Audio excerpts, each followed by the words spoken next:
everyone, welcome back to another episode of Webtech Tutorial.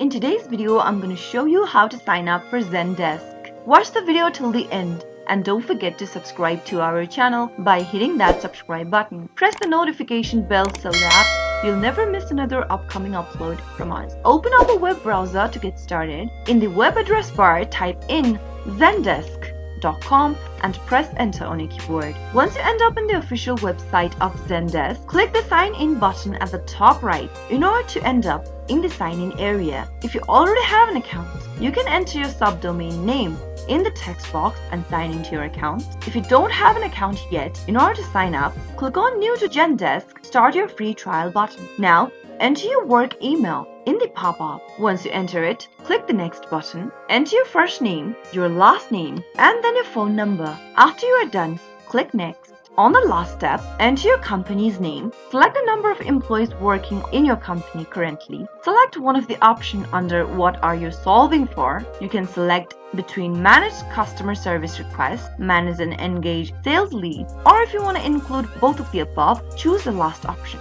Select a language for your Zendesk site from the drop down, and lastly, create a password for your account and click on complete trial sign up. You need to now verify your email address that you just provided. Select the email address service that you chose while registering. Since I used my Gmail, let me click on Open Gmail. You'll receive an email from Zendesk. Click it Open and verify your email by clicking the Verify button. Soon after you do that, you'll be able to create a new account or complete your sign up for Zendesk. Since this is only the trial version, you'll need to buy Zendesk in order to enjoy all of its benefits. Zendesk is a complete customer service solution which is easier to use and scales with your business. You can find customizable tools to build customer service portal, knowledge base and online communities with your account. I hope you learned how to sign up for Zendesk, and if the video helped you, go ahead and give us a thumbs up. I'll be back soon with more videos like this. Thank you for watching.